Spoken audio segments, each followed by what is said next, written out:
Hello, everyone, and welcome to the fifth episode of Thoughts from the Couch. I'm Tim. I'm Tarun. Of course, Krisha's not actually here this week, so it's just us two for today. So, anyways, in this week's video, E3 2019. So if you guys didn't already know, this year's E3 happened despite our most anticipated game companies not making an appearance. Since it's still a pretty big event for the gaming industry, we've decided to steer clear of discussing movie news this week, and instead we're going to be bringing you some of the highlights from this year's E3. Let's kick things off with EA Play. EA's conference isn't technically part of E3, but they kind of pitched their tent on the lawn outside, so I think we're safe. Speaking of safe, EA's conference didn't contain many surprises this year. New FIFA, new Madden NFL, more for Sims 4 and Battlefield 5, yada yada yada. Anyways, what really stands out this time is what we're getting from Respawn Entertainment, including a new legend for the second season of Apex Legends, and of course our first look at gameplay for Star Wars Jedi Fallen Order. So let's discuss Apex. So yeah, anyways, just for a little bit of background, the new legend is named Wattson. She's the daughter of the arena's lead electrical engineer and is described as a familiar face to many competitors. She's described as everyone's kid sister, and she's introduced as a way to allow Respawn to expand the lore of the Apex Legends universe. Her abilities all involve electricity.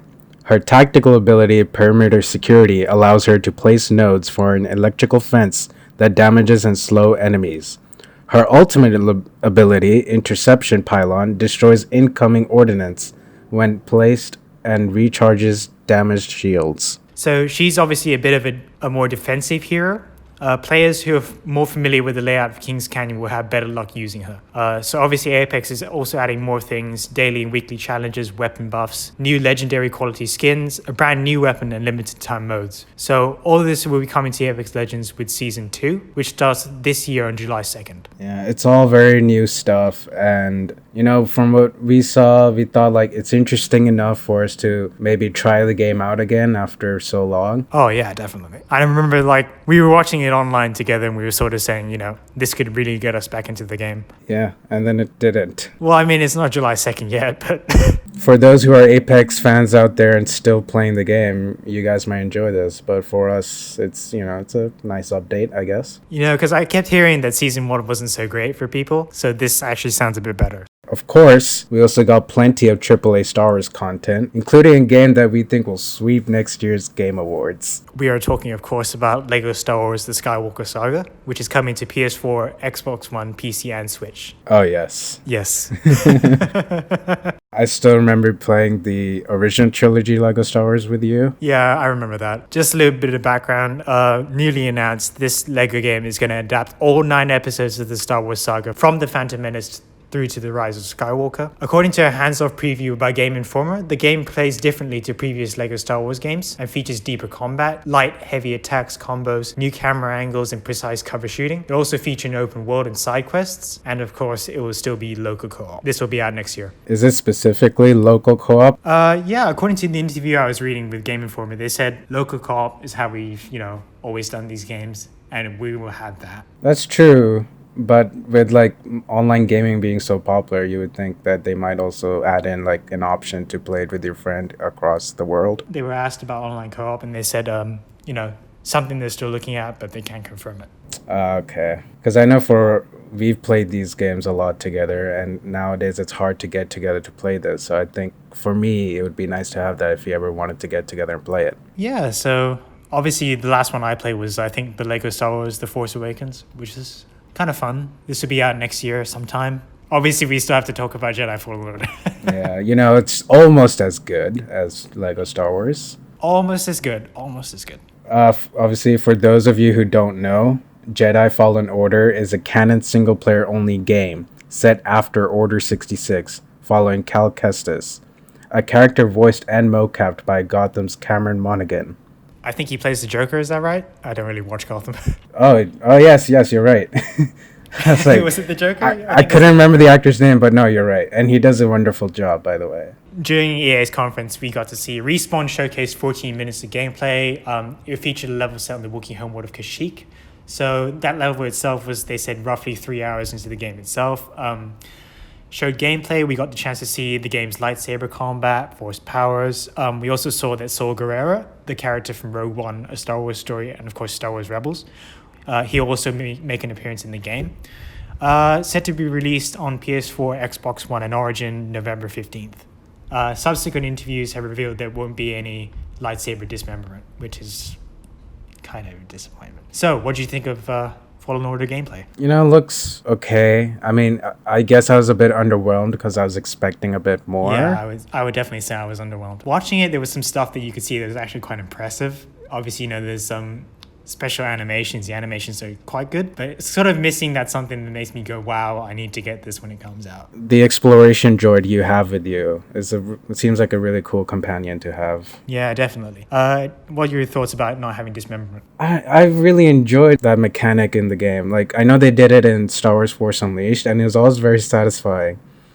This sounds a bit psychotic, but I'm not a psycho, I promise. But it would be really cool because that's what a lightsaber does, or it just doesn't feel like a lightsaber. You see, I thought the whole point, I thought it was like in canon or Legends lightsaber lore, the point of lightsaber combat is to try and do those things to disarm your opponent or stuff like that, to target the weapons or the limbs or something. But I don't know. I guess we're just not getting that. Maybe it's too difficult to do in the engine or something. They did it in Force Unleashed. Come on, we're ahead of that time. Well. Only slightly underwhelming. I also thought that the facial animation's not so great. Obviously, when I say facial animations in EA, you often think, Mass Effect Andromeda, which is not a great thing to be thinking, but I'm assuming this is just alpha, so, still give us some time to fix it. Anyways, that's all we have to say about Star Wars. So moving on to the Blair Witch game, which is coming to Xbox One. For those of you guys who don't know, this is a first-person survival horror set in the Blair Witch universe. It will be canon and takes place in September 1996, 2 years after the events of the original film. Players will take the role of an ex-policeman named Ellis, who goes searching for a missing kid named Peter Shannon. You will have a companion named Bullet. He's a doggo, and of course, that makes this the best game probably announced at E3. Oh, is he a very good boy? He is a very good boy. So anyways, what do you think about, a Blair Witch game? Well, I've never watched the movie. Have you not? I did watch it a couple years ago, and again, underwhelmed. I wasn't that scared. Was it a found footage film, or? Yeah, it was sort of like the very first of the found footage films. But watching it, it's like, what? There's nothing really scary about it. But yeah, anyways, I don't know what I feel about more first-person survival horror. It seems like we have a lot of those games. I mean, I guess I kind of had the advantage. It's like people know the lore already, kind of. So far, only confirmed for Xbox One. They'll be out August 30th for those of you guys interested in that. So yeah, this year. Yeah, this year, yes. Moving on to, of course, we have to talk about Cyberpunk. Oh, Keanu Reeves, my boy. Probably like my top moment of this year's E3. For those of you who are just finding about Cyberpunk, how dare you not know about this game before, is the latest game from CD Projekt Red. It takes place in the futuristic metropolis of Night City, where the augmentation of the human body with technology is commonplace. Players take the role of V, a customizable protagonist and mercenary. Yeah, so essentially this is interesting because I think they also showed last year's E3, they showed us this year's E3. Of course, this time fans got a new cinematic trailer with a surprise reveal at the end that Keanu Reeves, yes, of course, John Wick, he will be playing a character by the name of Johnny Silverhand. And this character is actually apparently very, very big in the lore, and he will be like a major character in the game. Of course, Keanu actually showed up on the stage. You're breathtaking. So yeah, probably one of my most anticipated games at the moment. Me too, for sure. I'm very much looking forward to playing this game. This game will be out next year. Keanu helped CG Projekt Red, of course, the guys behind The Witcher and previous Cyberpunk games. He revealed the release date, which is April 16, 2020, which is so far away. 10 months, is it? Yeah, it's roughly 10 months. We obviously have to talk about the minor controversy that's arisen since the conference. For those of you guys who don't know, this is over the appearance of trans model in some of the games in sort of in-game advertising. Some people thought it was transphobic. CG Projekt Red have since clarified that since the world of Cyberpunk has many people who don't conform to gender, so the game's mega corporations sort of utilize them in this very hypersexualized advertising of their products. So this advert, it's meant to seem jarring and disconcerting, and obviously it's not meant to be transphobic is what they said. It's meant to be like a commentary on mega corporations and corporate culture. Apparently developers want to take an extra step to allow players to customize V to be transgender, which I think is interesting. That's not really been done before to my knowledge. Yeah, no, I don't think it has been done before. If it has, we don't know. I mean, you kind of think about it. Can you ever think of a trans character in games? No. I can't. I mean, in terms of NPCs, perhaps. I can think of a few, but not play a character, which is, I mean, as someone who's not LGBT myself, I'm not going to use that option. But it's there for people who are, so that's nice. Yeah. That's good. We have to talk about Xbox Game Pass, of course. Microsoft seems to be doubling down on that. It's for those of you guys who don't know, it's a subscription service that allows gamers to access a library of over 100 video games. Many of the games that were announced or shown at Microsoft's E3 conference will be added to Game Pass at launch, which is a huge deal because even upcoming launches such as Gears 5 will be on Game Pass at launch. So people who subscribe to Game Pass Ultimate will be able to play Gears 5 4 days before its official release. Game Pass is also coming to PC. For now, gamers can pick from 3 different subscription models, which grant access to Game Pass for console, Game Pass for PC, or Ultimate, which includes both, and of course Xbox Live Gold, which grants access to exclusive discounts and online multiplayer. Obviously, Microsoft knows this is like a huge edge they have over both Sony and Nintendo currently. I don't know too much about Xbox Game Pass. From what I remember, they had a rough launch because people couldn't really understand what the service was trying to do. Honestly, like when I was doing the research for this a little bit, like obviously the little bit we're talking about now, it was quite confusing because there's like a lot of different models, and I thought, how do I separate that from Live Gold or whatever? It just takes you a while to like figure it out, you know what I mean? Some of the lineup for Game Pass is actually quite impressive. Obviously, you have like games like Metro Exodus and Borderlands, the Handsome Collection, which are coming to Game Pass. That's obviously like the big thing, their big thing. They're obviously like doubling down on this because they know it's like a huge advantage. Okay, so by paying that, you get access to it 4 days earlier? Yeah. Gears 5 is a special case for Gears 5, I think. 4 days before official release, if you have Ultimate. That's interesting. It's kind of bringing like demos back, but this one kind of requires a subscription fee. No, it's the full game. Oh, okay. Right, this is why it's so surprising to me, because I was thinking like Sony would never put like God of War or, Last of Us on like this thing, especially not a launch. Wait, so they don't have to pay the full price for the full game? Apparently not, no. You just pay, I think it's like $10 a month and you get it. That's interesting. Obviously, if you're an Xbox fan, you're probably like way more up to date with this than us. But if you don't have an Xbox, this is probably one of the biggest reasons you might consider getting one. So obviously we have to talk about Gears 5, which is up and coming. For those of you guys who don't know, it's the latest in Microsoft's long-running Gears of War franchise.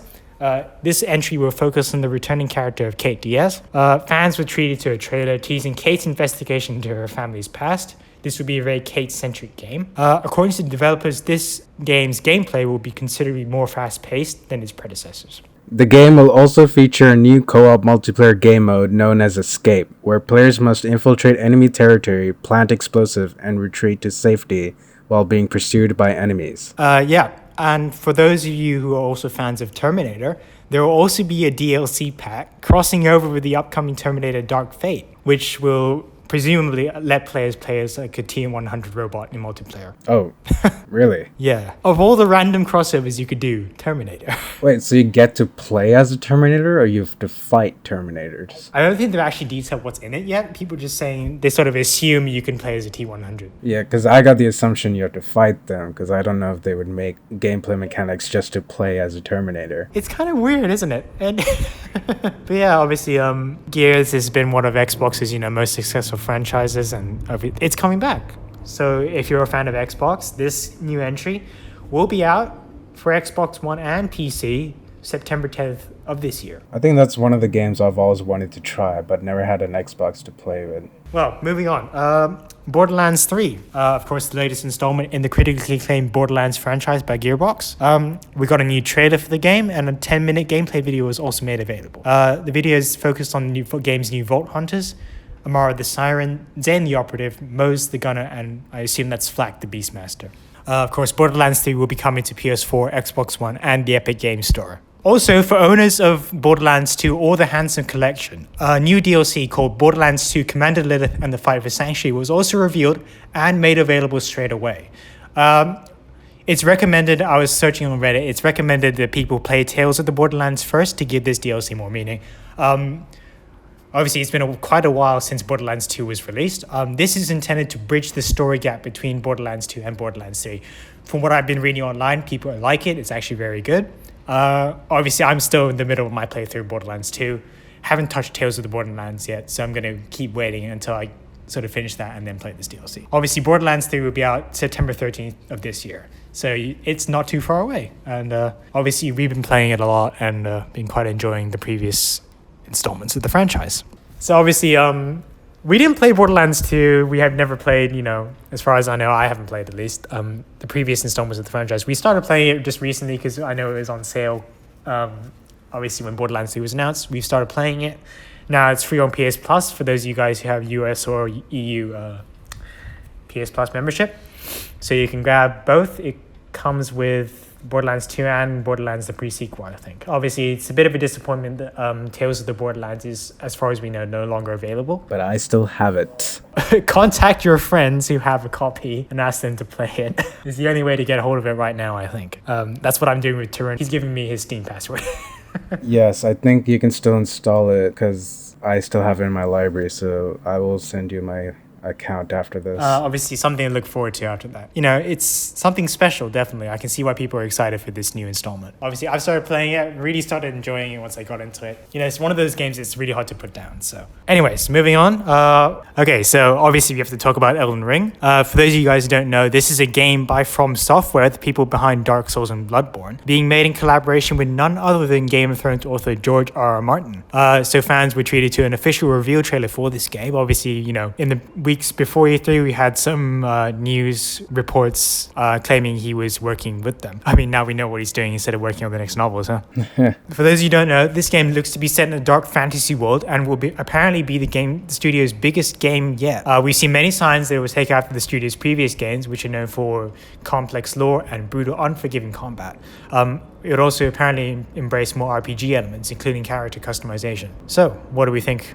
I'll see. I was a mild fan of Game of Thrones. I enjoyed the lore in those. I know a lot of it came from George R. R. Martin. Season 8, I don't know whose fault it was. I think it was D&D's. And with From Software games that I've played, I've only played maybe Bloodborne and Sekiro. And Sekiro I'm enjoying quite a lot. And it's very, very hard.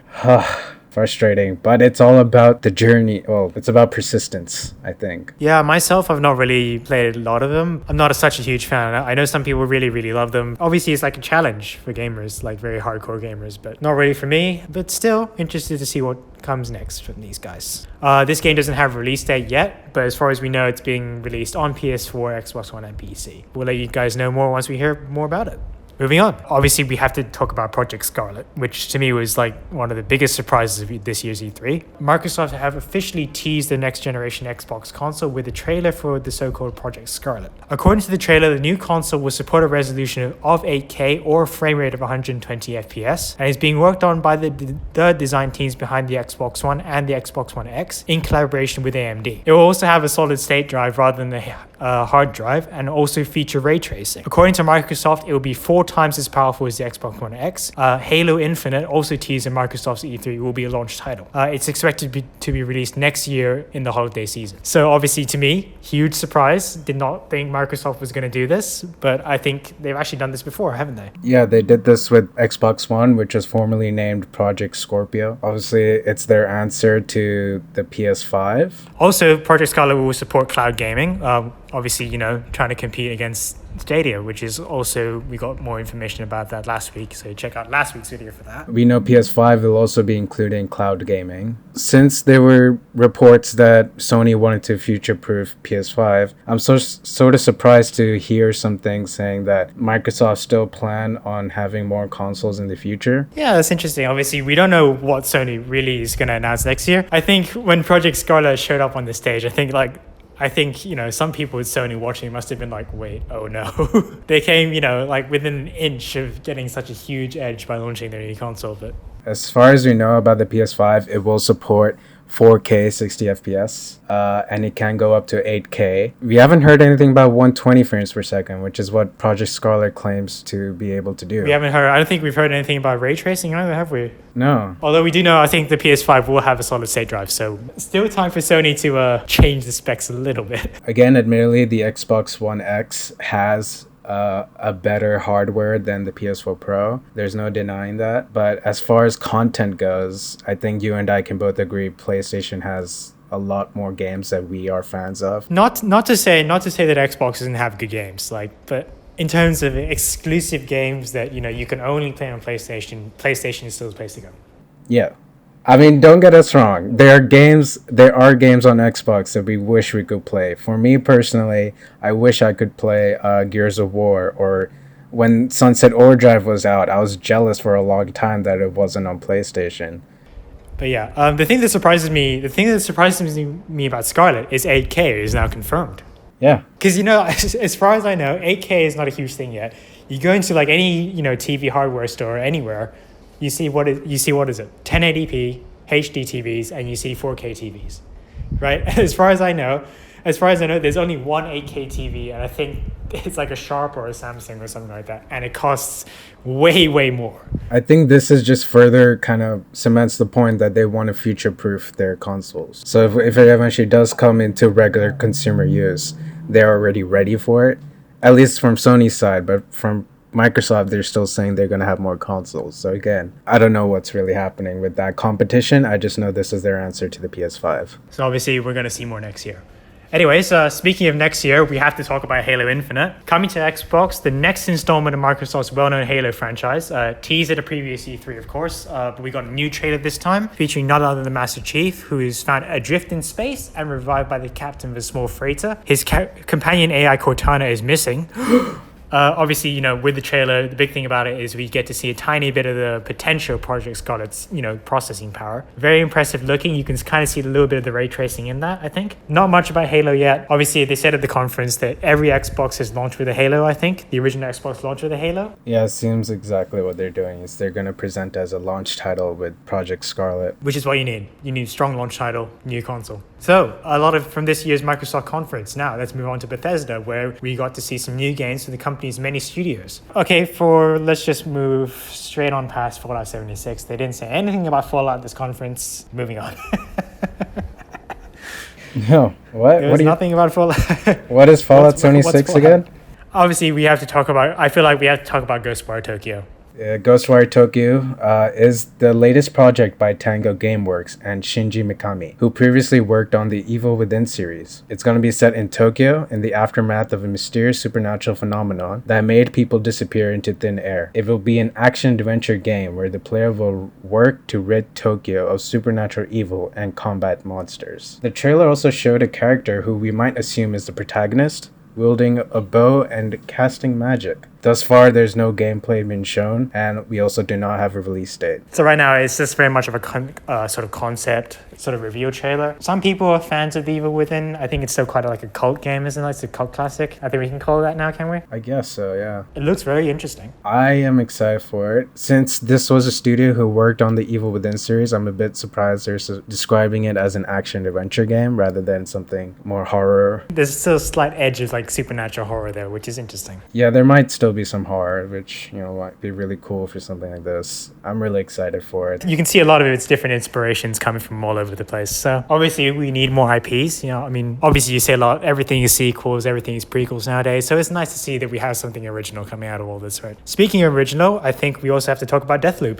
For those of you guys who don't know, this is the latest project by Arcane Studios, the developers of Dishonored and of course Prey. Prey, by the way, just as a side, is one of my favorite games. This will be a first-person game set on the island of Blackreef. The story, which has like a Groundhog Day kind of time loop, revolves around two rival assassins, Colt and Juliana, who are sort of opposing one another. Colt wants to break this time cycle. Juliana wants to keep it intact. The game will have guns, special powers, as shown in this trailer. No release date yet. Again, another original IP. Honestly, I've been a fan of the Dishonored games. I played Dishonored 1 and Dishonored 2. I still have to lend you Prey. It's so good.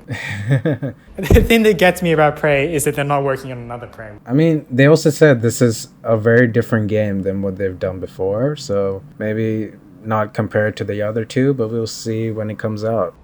Speaking of upcoming releases, I do think we have to talk about Doom Eternal as well. Doom Eternal, the sequel to 2016's Doom. This time demons have invaded Earth, and it's time for players to step back into the shoes of Doomguy to fight them off. Bethesda gave us a sort of story trailer E3, but it's Doom. You just shoot things and they explode in gore, lots of gore. That's basically it. The game will feature a new 2v1 mode known as Battle Mode, where two players take on the role of demons and face down the third player who takes the role of Doomguy. Doom Eternal coming to PS4, Xbox One, PC, and Switch November 22nd this year. What do we think of Doom? Not a game I ever got into. Didn't really know about it too much before the 2016 game. Am I interested to try it out? Maybe not. I don't know. Yeah, I didn't know what to think. I think I'll wait for more. But yeah, obviously lots to look forward to later from this year from Bethesda. So moving on to Ubisoft's conference. Of course, we have to talk about Watch Dogs Legion. Yes, Watch Dogs Legion is the third installment to the Watch Dogs series. It's going to be set in a dystopian post-Brexit London. Lots of 1984 vibes with plenty of surveillance drones and private security forces. Players will be able to play as any NPC and recruit NPCs to take advantage of their unique skills. The game's permadeath system means players will likely cycle between several NPCs over the course of the game. Ubisoft's demo showed some gameplay with the player infiltrating a hidden human trafficking market. They also mocapped a granny so you can kick ass as a literal grandma.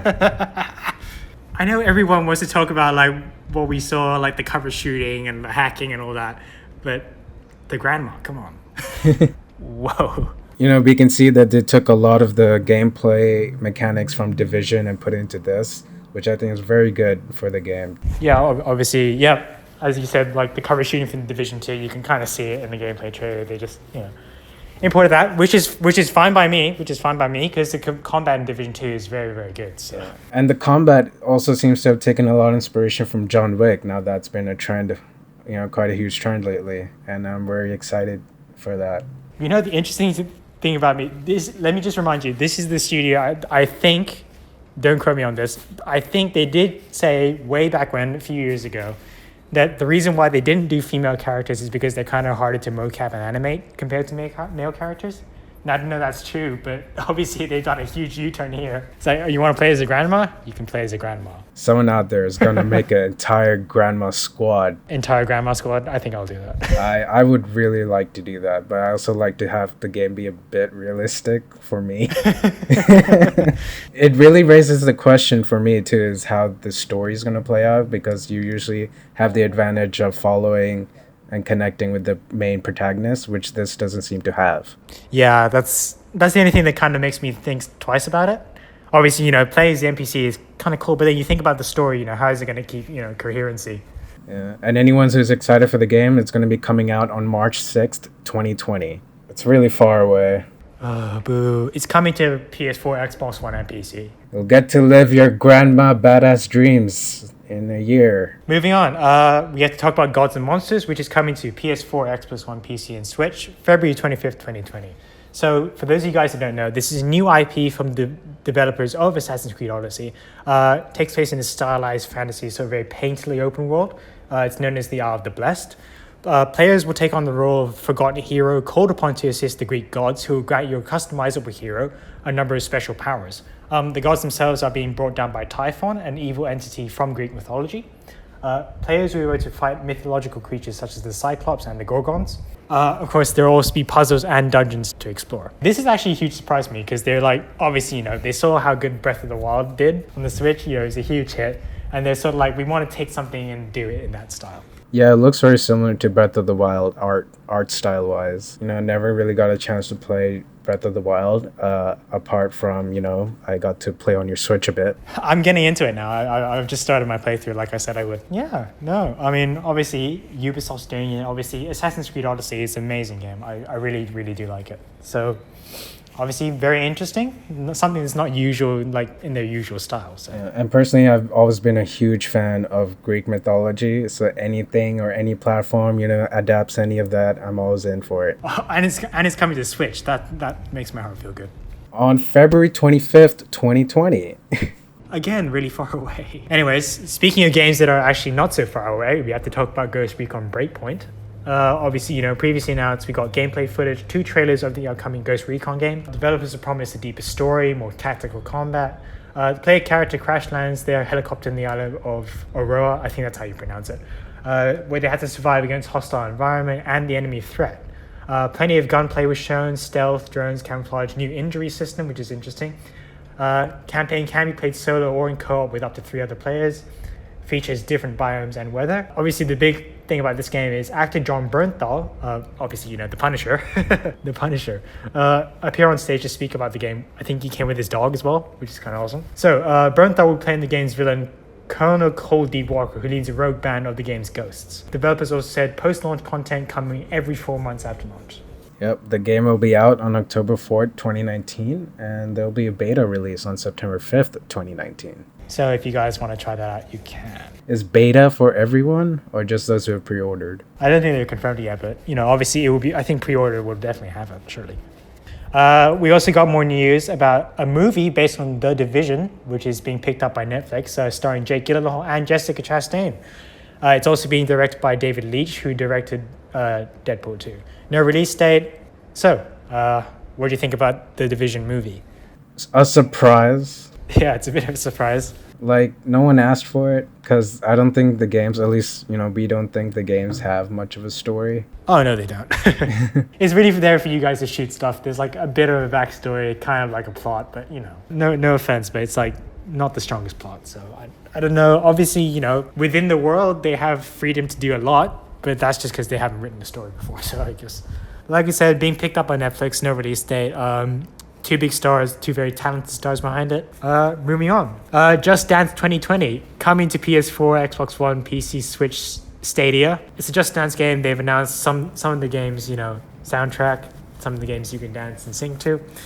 Most interesting thing about this, it's coming out November 15th, 2019 on the Nintendo Wii. We're not talking about the Wii U. We're talking about like the original Wii. Yeah. Like, obviously, for some of you younger gamers who may have just joined us, I think like the appropriate question is, what is the Wii? It's one of Nintendo's older consoles. Look it up, guys. Motion controls. Obviously, this is a bit of a surprise to us. I thought they made stop making Wii games like ages ago, but apparently this is still being made for the Wii. So for those of you guys who still have a Wii, tucked in your cupboard somewhere, get ready to dust that off, because you'll be able to play Just Dance 2020 on that console. So there's obviously lots of interesting new IPs from Ubisoft this year. Now let's discuss Square Enix's conference, where we got a first look at Marvel's Avengers and of course Final Fantasy. So much Final Fantasy. Okay, obviously, so we know Final Fantasy. Many of you are fans of Final Fantasy. It's a pretty big franchise. Okay, but this conference, they announced not 1, not 2 different Final Fantasy games, 4 different Final Fantasy games. Do you have any idea how hard it is to track that? And neither of us have ever really played a Final Fantasy game before, so we are very lost when it comes to these games. Honestly, it seemed like watching the conference, there was nothing but Final Fantasy. So obviously we don't have much to say about that, so let's quickly move on to Life is Strange 2. Obviously, this is the second of Dontnod's episodic graphic adventure series. Obviously, sort of a trailer just dropped to remind you guys that it does exist. It's on PS4, Xbox One, PC. Episode 4 of Life is Strange 2 will be coming out 22nd of August. Episode 5 will be following 3rd December this year. We need to talk about Marvel's Avengers, which is like probably the hugest thing from Square Enix conference. Something I think a lot of us have been waiting for years for them to give us something about since the announcement trailer. So Marvel's Avengers is being worked on by Crystal Dynamics, the studio behind the Tomb Raider reboot trilogy. It's not at all connected to the MCU, and it takes place 5 years after the events of A-Day, which is Avengers Day. The Avengers have been disbanded, but the world is facing a new threat. Players will be able to play as Captain America, Iron Man, Thor, Hulk, and Black Widow at launch. Characters such as Ant-Man have been teased for future content releases, all of which will be free, and heroes will be customizable. This game also has significant voice acting talent. We have Nolan North playing Tony Stark, Troy Baker as Bruce Banner, and of course Laura Bailey as Black Widow. According to Square Enix, the game will be a continuous single-player and co-op experience. It's set to be released May 15th, 2020 on PS4, Xbox One, PC, and Stadia. So what do we think? Obviously, there's been a little bit of a backlash from fans who don't like the character designs. Personally, I'm okay with most of them, apart from the fact that I will say this and you guys will not be able to get this off your minds. Black Widow looks like Lord Farquaad from Shrek. That is all. See, I'm a huge Marvel fan, and I would defend this, but I really can't defend the character designs. I mean, I want it to be good. It's okay, but they could definitely make it better. Unfortunately, Crystal Dynamics have said that in response, they won't be changing the character designs. So for those of you guys critics of the character designs, obviously me included, Tarun included, Yeah, that'll be out May 15th, which is so far away. Yeah, I'm still excited for the game. I want to play as each character. I heard someone reported that, the gameplay for Iron Man is not as fun as some people may have expected it to be. Oh, man. Yeah. He described some interesting things. Like, he said, from what I read in the reports, is that Thor plays very similar to God of War. Oh, that'll be fun. Throwing the hammer, coming back. Hulk is just a powerhouse brawler, and so he's just like anyone who's very destructive and want to destroy anything and just, go all out. That's Hulk. Yeah. And Captain America apparently plays similar to Batman from the Arkham games. Huh. Well, what'd you know? I think I might go for Thor or Captain America, personally. So it'll be interesting to see how the Avengers project pans out. Now, moving on to Nintendo, who, of course, haven't done a traditional E3 conference for many years. They tend to opt for a Nintendo Direct presentation and stream. For me, we have to talk about Luigi's Mansion 3, long-awaited sequel to the Luigi's Mansion series. Obviously, now it's being announced. Fans got a gameplay trailer showing Luigi, his brother Mario, Peach, and of course the whole crew checking into a haunted mansion inhabited by ghosts. Can be played in single player, and there will also be co-op and competitive ghost busting modes. We kind of had to talk about Gooigi as well, which I think is kind of awesome. Not gonna lie. Yes, for, Gooigi is the character you would play if you were to play a co-op. For those of you who don't know, Gooigi's version of Luigi, made of goo. Playing as him, you can sort of evade traps and sneak through iron bars to get its switches and kind of that's stuff like that to solve puzzles. What else to say? It looks spooky, it looks cool, graphics are very high quality. It will be released this year. No official release date just yet, but definitely this year. So, what do you think? Again, it's another game that just makes me feel bad for not having a Switch. Haha. I really kind of want one just to play this and, some others that we're going to talk about real soon. It looks fun. Obviously, we have to talk about Animal Crossing New Horizons. Obviously, a long-awaited sequel to Animal Crossing as well. Fans were treated to a reveal of this latest game, new title review, new trailer. Customizable player character will move to a deserted island and develop a community of anthropomorphic animals. There will be single player and co-op, 4-player local co-op, 8-player online co-op. Perhaps a little more disappointing to fans is that it's been delayed to March 20, 2020. I said it, March 20, 2020. Just to be clear. According to Nintendo, the delay is to ensure that the game is high quality and, sort of preventing the developers from having to go through crunch, which is nice. So, Animal Crossing, what do you think? I have no idea about it. Well, at least you're being honest. I've played a little of the previous games before. They're quite fun. It's kind of like a live farming simulation, so you have to wait until March 20 to find out more. It's coming to Switch, as is everything. Speaking of hotly anticipated games, we have to talk about Pokemon Sword and Shield, of course. Nintendo Direct gave us more details of the upcoming 8th generation Pokemon games.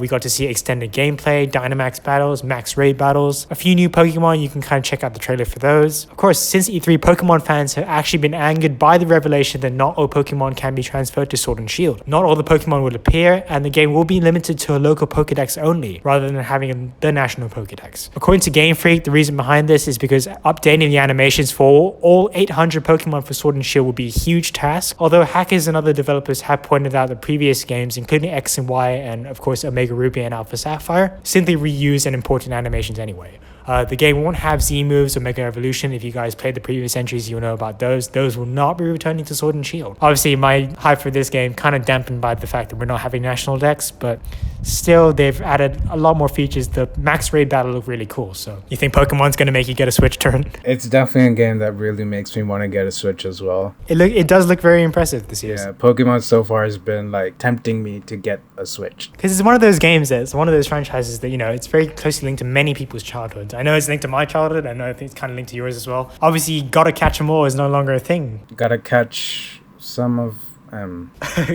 Gotta catch some of them.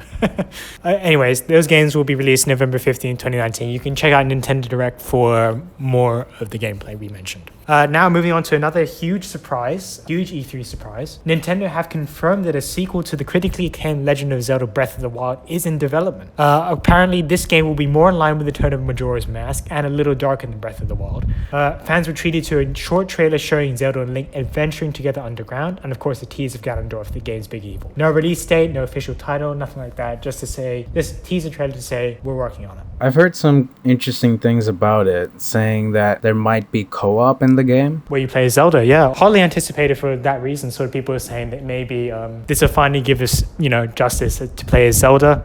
Obviously, in previous games, you haven't had such a huge role in terms of, being playable, but now we have Breath of the Wild sequel. Many theories going about what they're going to do with Ganondorf as well, sort of exploration to his origins, that kind of stuff. Not much info on that. We'll let you guys know more as soon as we find out more. So, moving on. Some interesting ports are also coming to Nintendo Switch this year. First on the list is Ni no Kuni, a port of the game which is a collaboration with Japan's famous Studio Ghibli, is coming to Switch. It runs 720p 30 FPS. Of course, this is a hugely popular, really loved Japanese RPG. It'll be released this year, September 20th. So, what do you think? Are you going to get this? Well, of course, the question should be, are you going to get a Switch first? I don't know anything about this game. Of course, the big draw for me is, of course, the fact that it's being made in collaboration with Studio Ghibli. I love Studio Ghibli films, so obviously this is huge for me. I'm like, I can take it portable. Studio Ghibli is known for, very high quality animation most of the time. So, September 20th this year, coming out on Switch. Of course, PS4, Xbox One will also have it. It'll be nearly remastered, I think that's correct. Anyway. Of course, we'll also be getting a port of Alien Isolation, a port of the game, which of course is sort of direct sequel to the first Alien movie. That's also coming to Switch this year. Obviously, we have many funny stories about you playing that. Sometime this year, we don't know exactly when, but if you're a fan of that game, you can now take it portable. Obviously, you can repeat your antics with that game. Go on, Tarun. Tell everyone what you did. So one very interesting thing happened during my playthrough with Alien Isolation. Of course, Tim was there with me. I was trying out the game, borrowing it from him. And obviously, I had no idea what was really going on. And there were a bunch of NPCs just kind of standing around, talking shit out, saying what they should do. They're planning something. So I thought, hey, they seem to have a plan. Let's see if we can go and team up and, get out of this all together. So I walk up to them. I, say some things. Not the character, like me. Like, I just say, what's up? How's it going? And I was so weirded out because they just stood still, staring at me as if they had no idea what the hell I was doing. So I walked away and they just started yelling, "Get her!" That really threw me off. I was like, what just happened? For some valuable context for you guys not playing Alien Isolation, the game has sort of NPC human characters. So part of the game is listening to the dialogue, staying in cover, staying hidden while you listen whenever you encounter these NPCs. So some of them will be friendly, some of them won't shoot at you unless you raise your gun at them. But others are absolutely hostile. They will shoot you on sight. So obviously, Tarun ran into a group of the latter. Very nearly died from it. So obviously, when the game comes to Switch, we'll have him repeat that and we'll put it on YouTube. So anyways, that's all about E3 this time around. So who do you think won E3 this year? Well, did anyone, I suppose? I don't know, actually. It's kind of difficult to say. Obviously, Sony did not attend this year's E3. It's the first one they missed, I think, ever. So the message we got from them was that they sort of don't have anything new to show, really. So they're just going to skip out on this one. Obviously, for me, it's now a toss-up between Microsoft and Nintendo, sort of both doing their own thing. Very, very, very cool stuff from both. Bethesda, again, a few new IPs, but, not really much surprising. Square Enix just dumped a whole load of Final Fantasy on us. Less we say about EA, the better, I guess. I guess, the question is, what were your highlights from E3? For me, it would be Cyberpunk and Avengers. Cyberpunk? Yeah, Cyberpunk's definitely on my list. I guess it's always nice to see more Borderlands 3. I'm quite anticipating that as well. Project Scarlet's quite a surprise for me. Obviously, nice to hear more, even though I'm probably not going to switch over to Xbox next gen unless it happens to be really, really, really good. Watch Dogs Legion, again, looks interesting. Like you said, Avengers as well, also good. Yeah, I don't know. Did anyone win this year? Hard to say. Pretty underwhelming E3 overall, I think. Anyways, moving on to a weekly review roundup. This week, Dark Phoenix, Donut County, and of course, Gone Home. So what do we think of Dark Phoenix? Yeah, for me, is weak story, okay action. Didn't really seem like they knew what they were doing with the characters. I was really disappointed by it. We've had very, very excellent superhero finale movies in recent years. Obviously, we had Logan way back, and then, we also had Infinity War, Endgame, all very spectacular in their own way. All very, they give you sort of a sense of closure and conclusion. So to me, in comparison, Dark Phoenix feels really cheap because, it has those motions where those moments where they try to make you feel emotional, but something about it just doesn't feel that way. You just sort of feel oh, that happened, and it's sort of very flat. Kind of very disappointing finale. New Mutants might still be good. With Maisie Williams and all. Okay, moving on to Donut County. Obviously, this game is on iOS. I believe it's on Android as well.